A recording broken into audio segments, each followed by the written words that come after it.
Paul, should we start by talking about grace? Because you start the book by describing this woman's experience of religious community and the sacrifices that she makes in order to be a part of religious community. And she does offer a very interesting insight into the seemingly irrational nature of religiosity. Well, I wouldn't call it irrational, not even seemingly. I would just say it challenges us. So let me tell you about Grace. So she was this woman that while I was doing research work with a team of my colleagues in Ghana, in Accra, we were working in a university building in Accra, but we'd invited a lot of people to come in who were members of a Pentecostal church.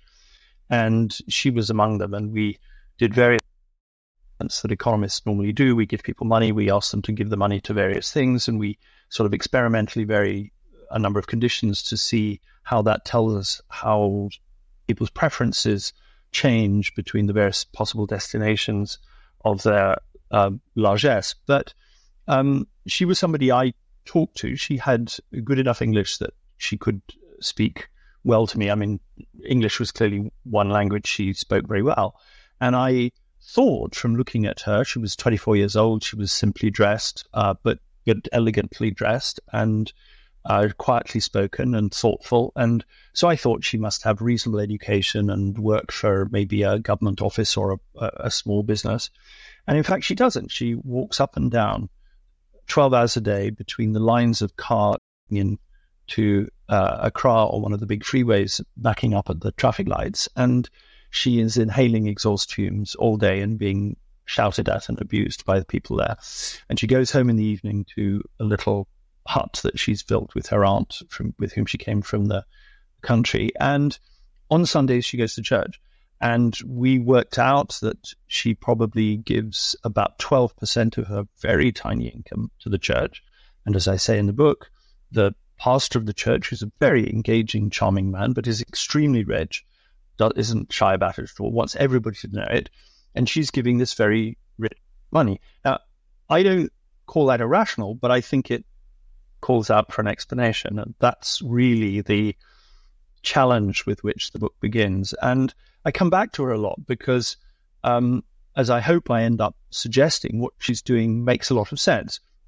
It makes a lot of sense in terms that she understands and that I hope the reader of the book can understand. That doesn't mean we have to share her point of view to the point where we would want to make the same decision as ourselves, but they have to have a logic, they have to have a point. And furthermore, I think we have to be not just able to understand them, but we have to be able to respect them, which is going a step beyond understanding them. Is there an economic exchange, first of all? Does she get things from church membership that have a cash value? I'd resist the idea that economics deals only in cash values. I think the whole book is trying to say that economics is larger and richer than that. And so she's getting many things, including things that she might otherwise pay cash for, such as some forms of insurance, if she falls on hard times, such as some form of community benefit for which she might otherwise have to pay. But she's also getting something that's more intangible to do with identity. She's getting respect. And, respect isn't something you can buy in a straightforward sense. I mean, it doesn't stop people trying to do so. We know people pay large sums of money to get peerages or ambassadorships or whatever it might be. So people are constantly trying to buy respect, but there's something intrinsically complex and potentially self-defeating about trying to buy respect. And I don't want to suggest that she's engaged in a self-defeating sort of chase after respect. But what I'm suggesting is that she belongs to a community that respects her. And it also has understood that for her to be respected in that community, she has to contribute to it. And in some sense, if she were to get everything from that community that she currently gets, but didn't contribute anything in return, it would be worth less to her in a way that I hope we can all understand. And she's fully aware of the fact that well, it's more than a tithe, isn't it? Her 12% is going to the pastor. Does it go to other places as well? Are there kind of community contributions, or is it really funneled towards this one man? The accounts of this church, like the accounts of most churches everywhere, are completely opaque. We have absolutely no idea where it's going. What I can tell you is that the most expensive real estate in Accra is very heavily populated by pastors, and they're not shy about it. And, this particular pastor is very happy for people to know that he's very rich, and he doesn't disguise the source of his wealth. But yes, the money is going to many places. And as I say in the book, she's more lucid about her finances than I am about mine. And so whatever story you want to tell about why she's doing what she's doing, it's not because she's naive. It's not because she's deceived in any straightforward sense. She knows what she's doing at least as well as I know anything that I do. I was very interested in your discussion of Grace's the matchmaking potential that churches have. Not that people are necessarily very direct in talking about this, but you found some sort of clever ways of trying to work out like the extent to which people will use churches to find a spouse. Well, we were interested, of course, in the many things that people get from their communities. And, we went through a rather large list of these. And it's very important to understand that it's the package that matters. It's not that there's some one element that is the crucial thing and everything else is just trivial.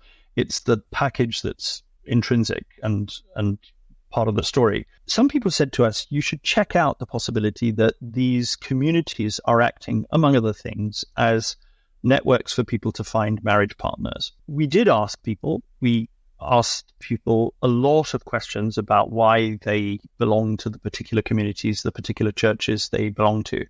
And we gave about 25 different possible answers, one of which was, I go to my church in order to look for a marriage partner for myself or for my children, depending on the age of the respondent.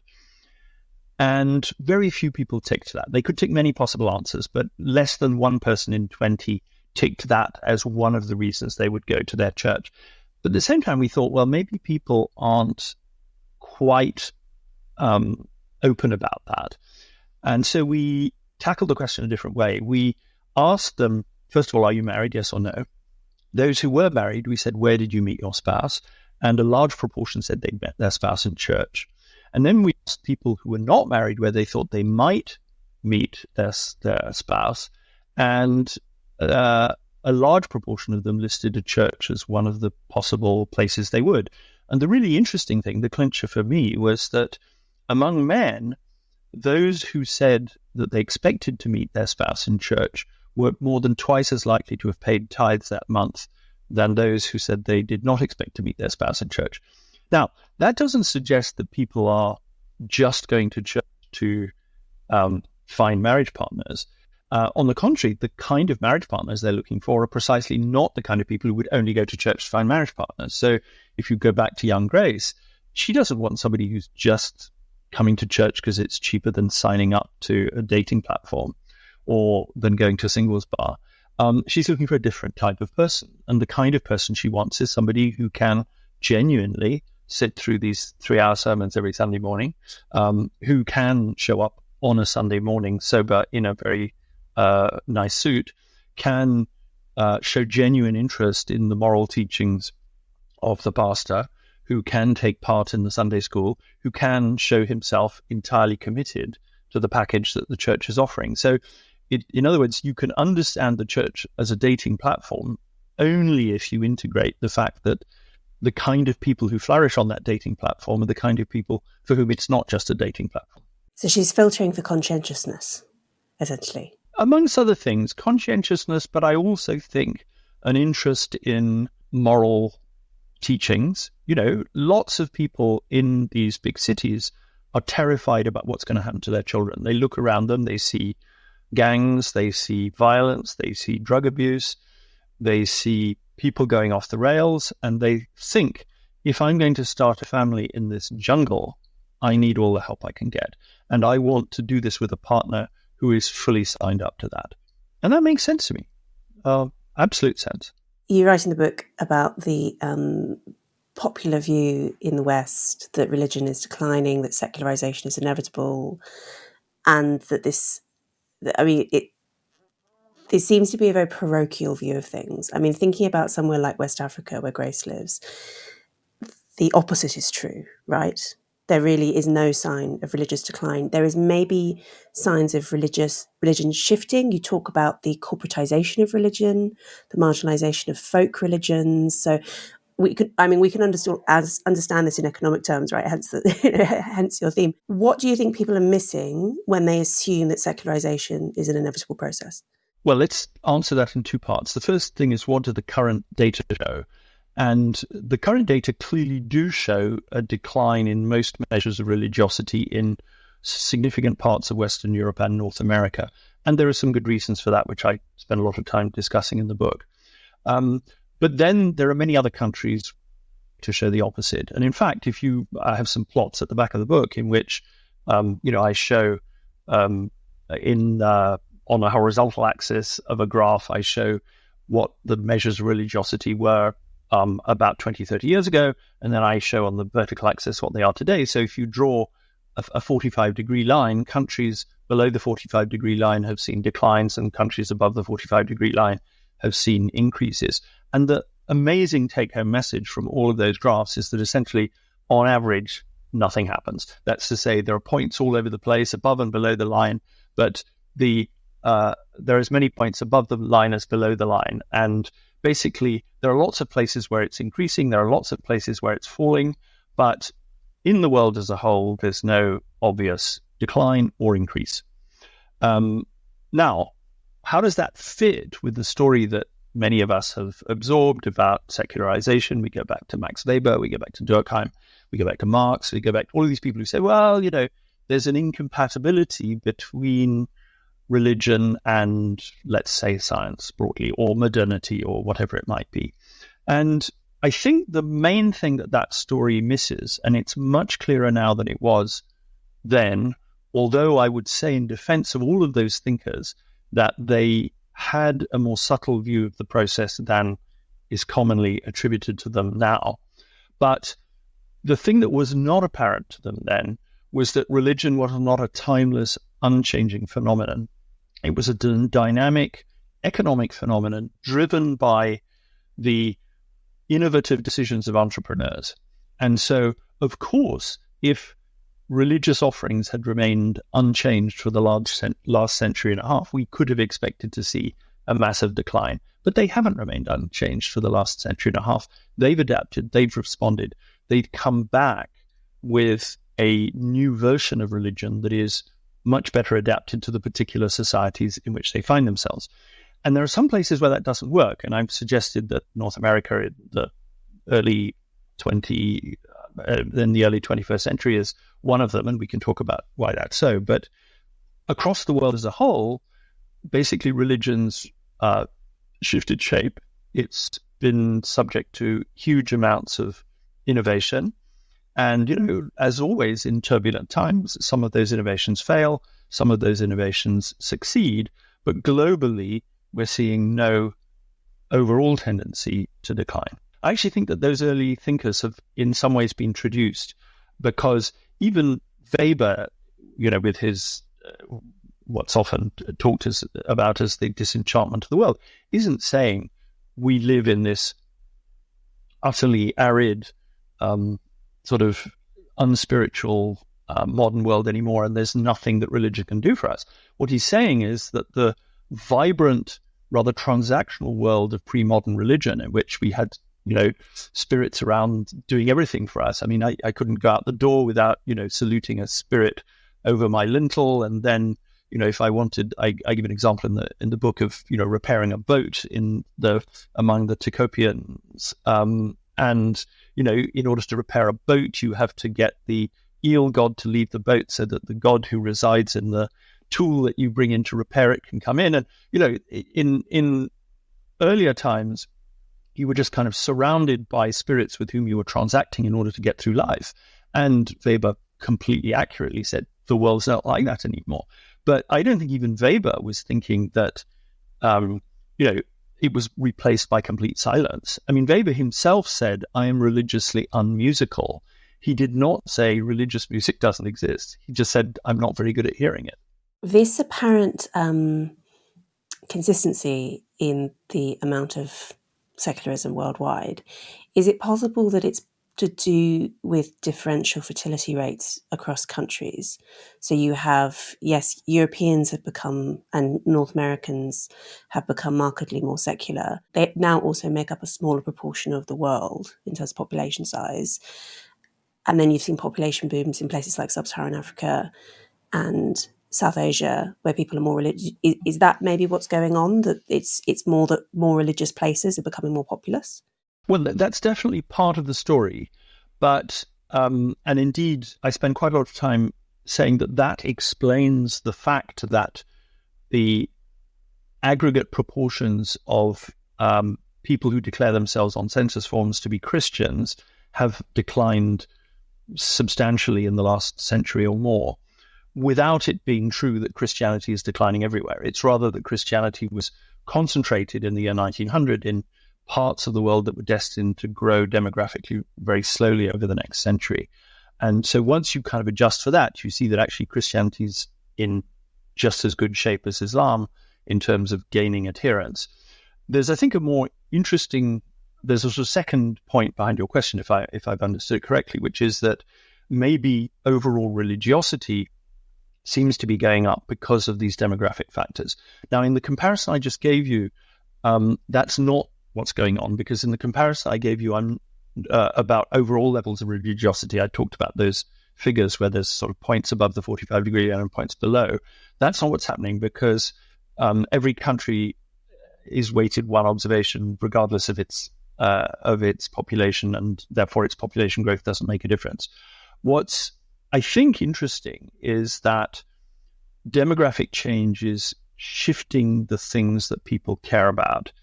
And in particular, we're seeing in many countries in Sub-Saharan Africa a demand for religion that has to do with the challenges of families in a society that's changed so much that you can no longer rely on the traditional sources of support. So that, people are moving from, say, village areas where they might have had their parents around to help them look after their children. They move somewhere in the city. They're already making that transition. I mean, we're seeing astonishing changes. India now has fertility below replacement. I never thought I would see that in my lifetime. And so masses of people are moving into the cities, and they need some help with that. And they are massively starting to privilege the quality of their children over the quantity of their children. And what better way to assure the quality of your children than to join a community that will help you rear them? So I think the answer to your question is yes, but it's not as though, so to speak, there's no real increase in religiosity. It's just an artifact of the data. That's not what's going on. But I think the demographic transition is having a very big impact on the kinds of demand that people are making of their religious communities. And do you think that process of urbanisation, thinking about Grace again, so she came from rural Ghana to the big city, right?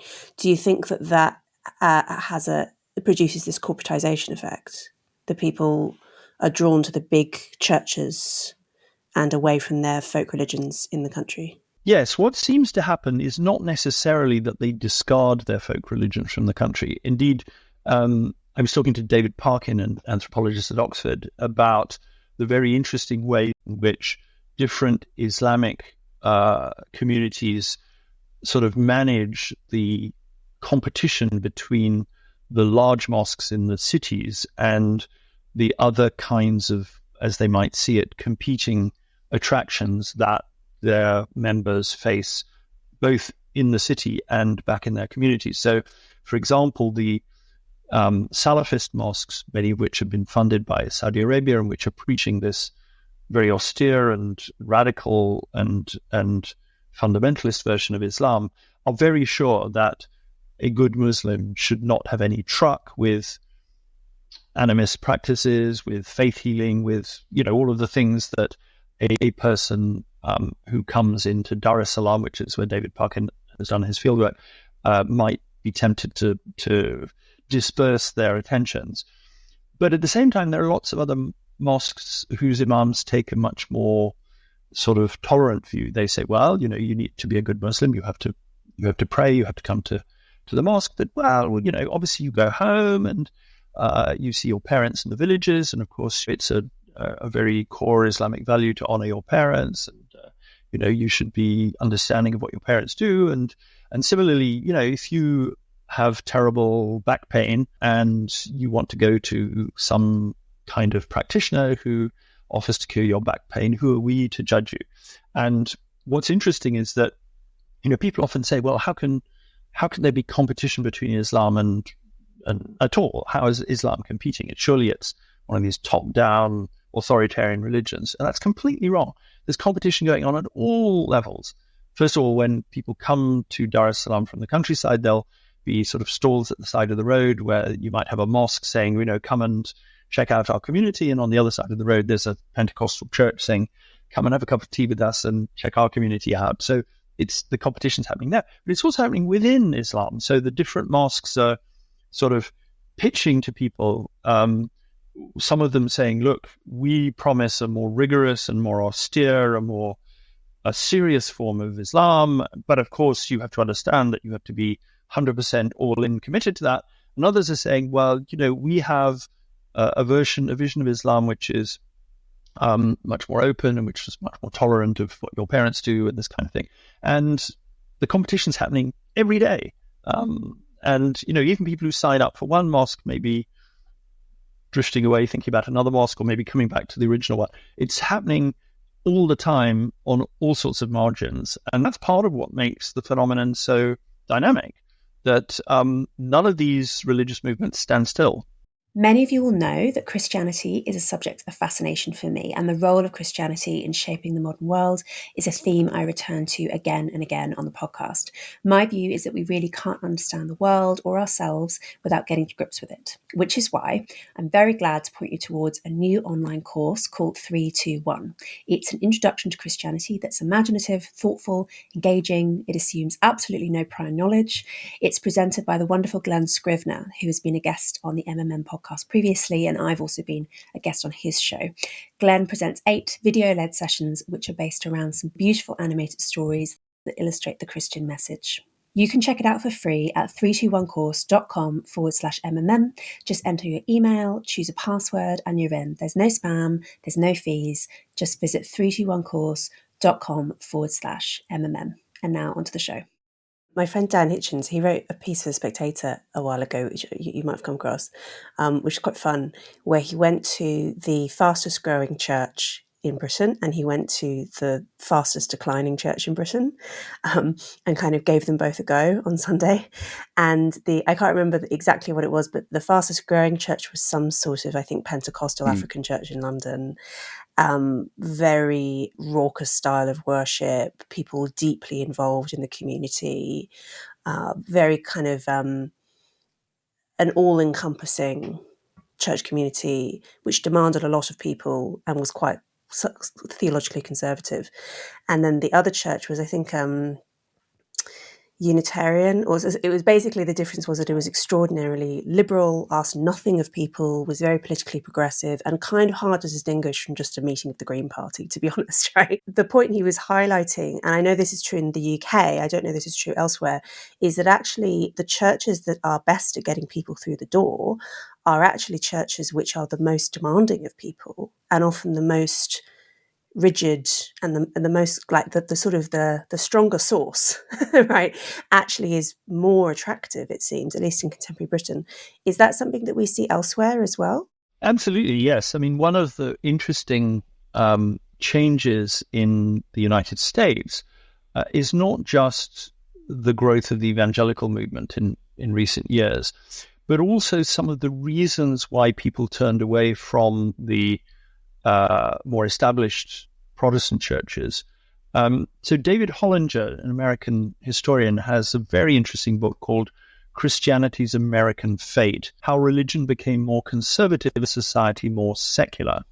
And that's interesting for a lot. I mean, it's a very interesting book, partly because what it does is provide a much more nuanced picture to the one that you commonly hear, which is that the evangelical churches have, in some sense, hijacked Christianity in the pursuit of a very conservative political agenda.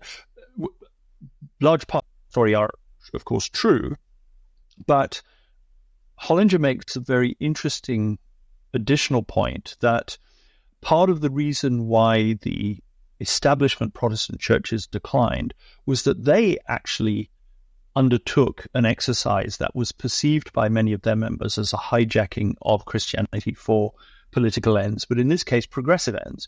So he looks at the way in which in the 1920s and 1930s in particular, the leading establishment Protestant churches in the United States became very involved in two things. One was progressive politics in America, and the other, which was part of the same sort of thought process, was international missionary activity.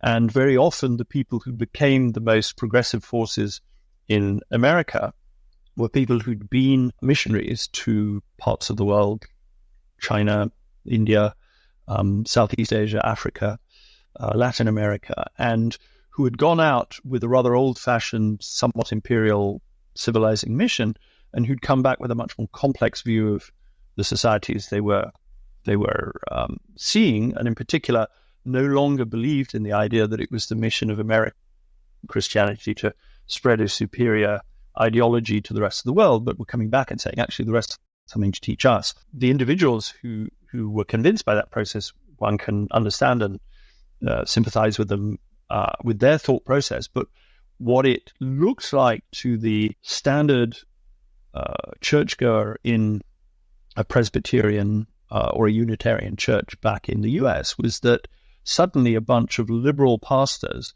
were trying to drag the congregation in a direction not all of them were sure they wanted to go. And a lot of them then moved to the evangelical church, where, of course, many of them then ended up finding a political home some way to the right. And, of course, many people in evangelical churches then objected to the fact that their churches were trying to take them further right than they wanted. But what's interesting, I think, about that story is that any church which forgets that it's first and foremost a community and tries to use the captive presence of that community as a vehicle for the ideological convictions of a subset of its members who are the pastors or the priests or the imams or whatever, is to lose the respect and loyalty of that community. And that's true whether it's hijacked in a rightward direction or whether it's hijacked in a leftward direction. So the story, I think, much more recently in the United States has been about many churches trying to sort of doing deals with politicians on the right. And I think that is part of the reason why why there's been a big increase in the so-called nuns and the people in America who are spiritual but not committed to a particular movement. But we forget at our peril that it's not a particular vice of the political right. There have been periods in history, and I think the interwar years and the early post-war years were a period in which it was much more the left that was doing that. And it was doing that at the expense of the sense of community, the more established churches like the Presbyterians and the Episcopalians and the Unitarians and so on. And that was reasons why they lost their market share, as we economists would rather Philistine put it. Yeah, there's loss of market share. Am I right that this isn't generally... Okay, so sometimes there are very deliberate efforts to poach congregants, right? And churches will obviously try and make themselves attractive in quite deliberate ways sometimes. But I'm guessing that this actually has more to do with almost processes of natural selection, where churches that are good at attracting people and have qualities that people like will grow whether or not their leadership intend it that way. That there is just a natural process of different denominations outcompeting each other, and therefore doctrines adjusting depending on demand. Is that a fair assessment? Yes, definitely. It's very Darwinian, and that, of course, means that there's no basis for the objection that seeing the process of competition between religious movements this way implies that religious leaders are all motivated by profit or money or anything like that. They're motivated by all sorts of stuff. I mean, some of them clearly are motivated by profit, Others are motivated by a genuine desire to help the downtrodden. Others are motivated by desires for sexual domination. Others are motivated by a desire to spread a vision of interior spirituality. There's sort of a vast efflorescence of different motives. What the competition is doing is saying that those motives, whatever they are, have to be consistent with being able to run a viable business. And sometimes it's very difficult for the leaders to predict what's going to speak to people. It's like the restaurant business. I mean, most restaurants ever started go out of business very quickly. Most religious movements that have ever been founded have disappeared without trace. But some of them have managed it, and a few have actually been very far-sighted and have seen from an early stage what might be the secret of their eventual success. But a lot of them, I think, have been surprised by their own success as much as the rest of society is. Do you think that monopolisation is inevitable, given enough movement of people? Because I'm wondering if globalisation is one of the things that's causing the marginalisation of folk religions, because when people encounter Christianity, Islam, these enormously successful ideologies, they kind of can't help but be, I'm not sure what the verb is, but be persuaded by them, be attracted to them. Sure. Well, historically, I think we've seen that monopolization always required some kind of political support. I think there's something about the need for a human scale which meant that churches which were relying purely on persuasion always had to be local enough in scale to be able to appeal to their members. Now, they could, of course, be franchises of the major world movements, and that's, of course, what we see. And there are literally franchises. So, for example, the Assemblies of God is a Pentecostal movement which was founded in the United States, but which has branches all across the world. And as a member of the Assemblies of God, you can go to pretty well any city in the developed world, and you can find an Assemblies of God church where you can go and you say, I'm originally a congregant of the Assemblies of God in Atlanta, but I've come to see you, and you will be recognized and you'll feel to some extent at home. And that's important, particularly in a world where people are migrating and they're traveling, and these things matter. But at the same time, if the local Assemblies of God forgot the importance of adapting their message to the local needs of their members, they would quickly, I think, be superseded by others. Where you get genuine monopoly is where, political leaders do a deal and the religious leaders are sufficiently tempted by this to be willing to sell out and to say, right, I mean, as we saw with when the Christian church became the dominant church in the Roman Empire, there was just a radical change in the terms under which its members could join. The Reformation brought new kinds of dynamics into that, where in some countries like Britain, where the whole Catholic Church was replaced by the Church of England, you got a new monopoly. And so it's kind of Britain England really is a fascinating, where the Protestant Church became the new monopoly, and that wasn't the case in most other parts of Europe. But although it could be the case if you were in a particular city-state in Germany, your prince would decide what his church was, and if you were a citizen of that city-state, then you basically didn't have much choice either. But you could at least move, and you could join a different one.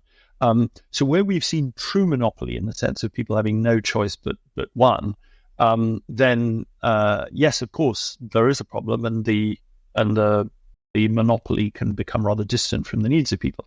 So, there are countries in the world today, Iran, for example, where, because of the circumstances of the Iranian Revolution, the grip of the political system on the religious movements has remained very strong and very stifling, with the result that Iran has some of the lowest rates of mosque attendance in the Islamic world.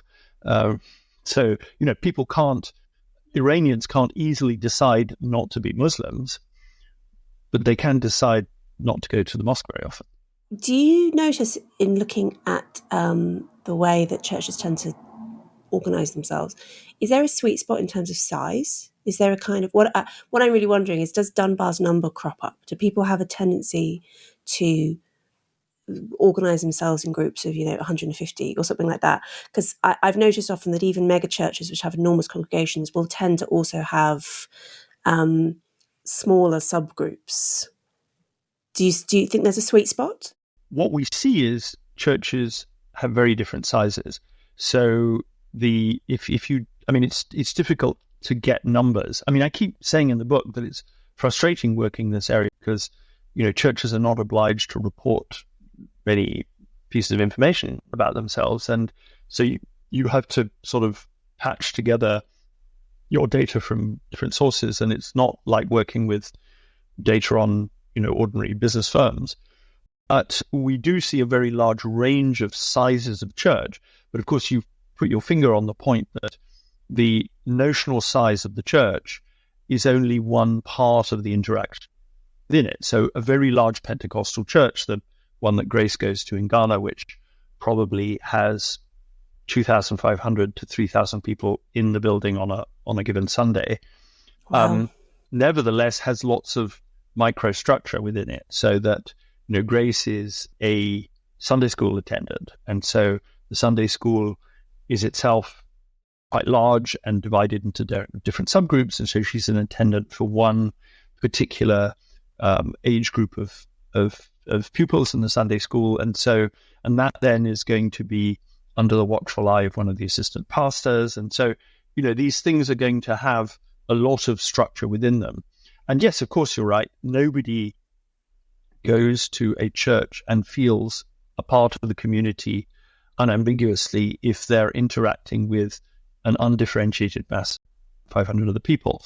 They are building a set of relationships at various different scales. So one of the exciting things about a 2,500 congregation is that you can have a big choir with a massive sound system, and you can it's like a very good rock concert, and you can be utterly in there, and you can do that in a way that a church of 150 people is never going to give you the same buzz. But at the same time, you're never going to be a part of that community only for that.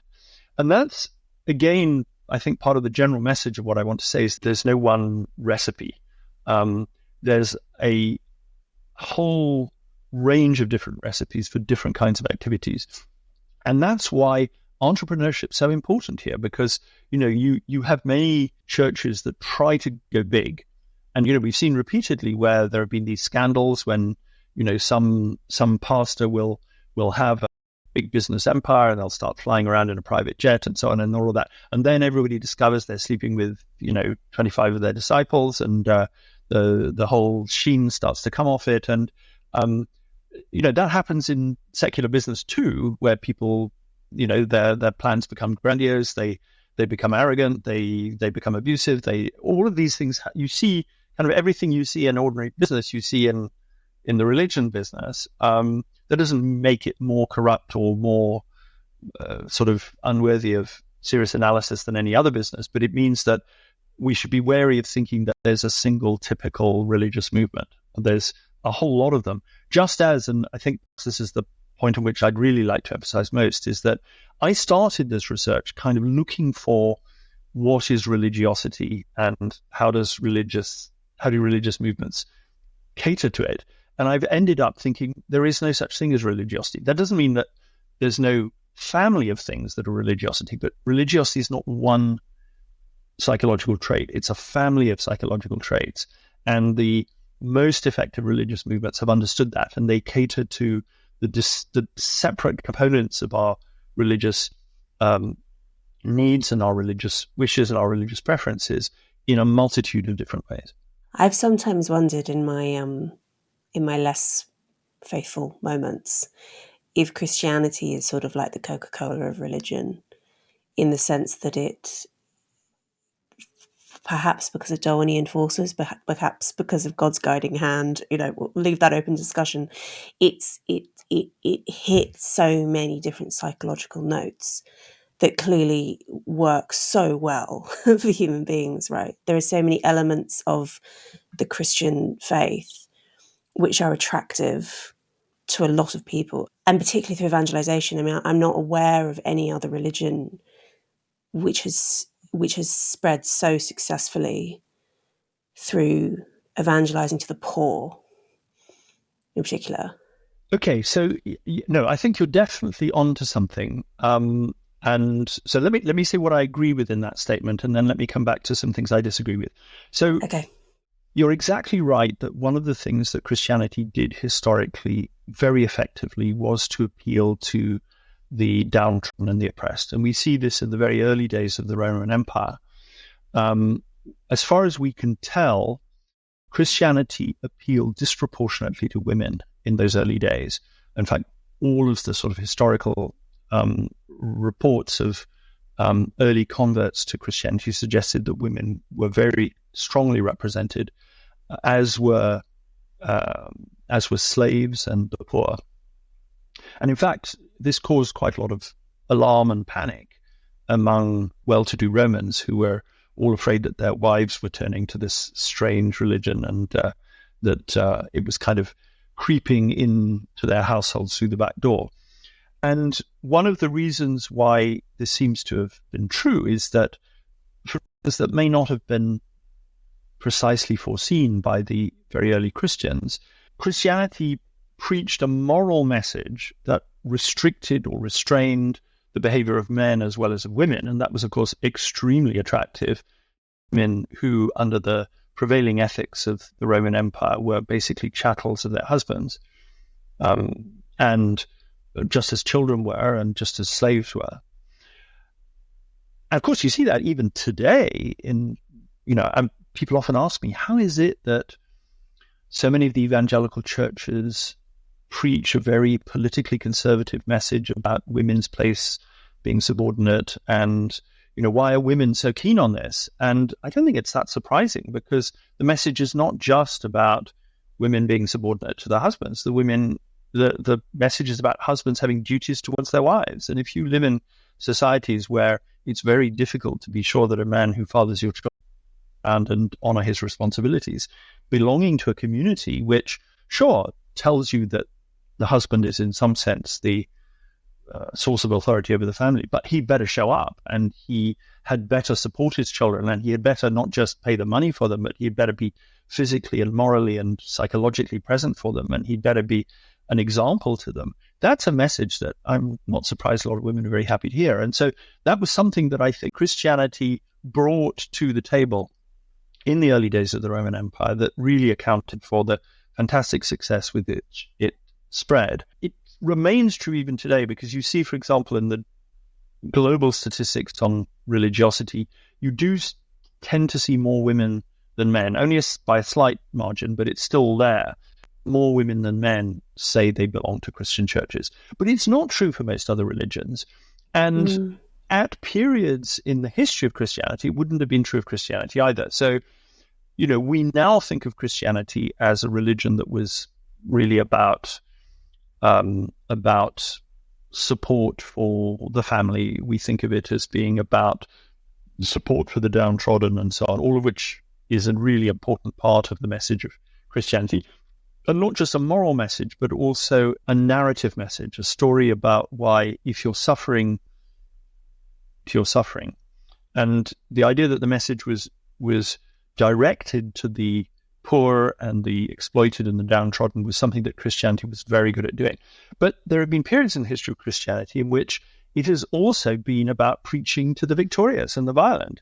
So think of the Crusade. And one of the reasons why I'm very skeptical about these surveys of religiosity is that we now, in our understandably less martial early 21st century understanding, ask questions about religiosity which are more about how often you pray and what do you think of God and so on.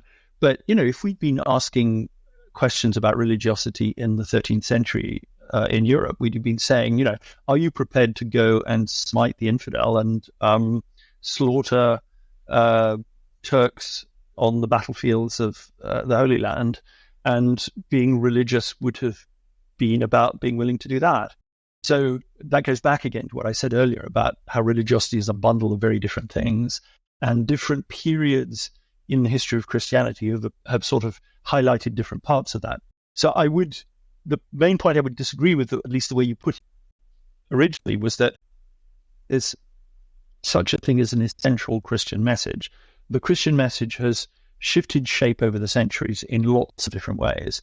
And it's true that from very early on, it was a message addressed to the poor and the exploited and the vulnerable in ways that it has become so. But that's a legacy that can be squandered, as indeed we've seen with the abuse scandals. We've seen more of them in the Catholic Church than elsewhere. But if we're talking about the Catholic Church or others covering up systematically the evidence of abuse of very, very vulnerable people, then, it may be small comfort to you to be told Christianity is about the preaching to the downtrodden, because if you're that vulnerable and nobody's listening to you, then it's going to sound very hollow. The episode is not over. There is another maybe 30 minutes of content, but it is behind a paywall. If you would like access to that content, if you would like to show support for the show, paid subscriptions are what keep it on the road. Allow me to pay my producers, put food on the table, all that important stuff. The extended version of the podcast is available at my Substack, louiseperry.substack.com. That's where you can also find, as I say every week, bonus episodes, extended episodes, the MMM chat community, all of this. Please sign up for a paid subscription. It makes such an enormous difference to my ability to keep producing the podcast and grow it even bigger, produce more episodes, all that good stuff. There are other ways that you can show your support for the show as well. You can rate and review us on Apple Podcasts. You can like us on YouTube. You can tell your friends and family how much you like the show. If you find it valuable, all of these things make an enormous difference to our ability to keep making it. Thank you so much.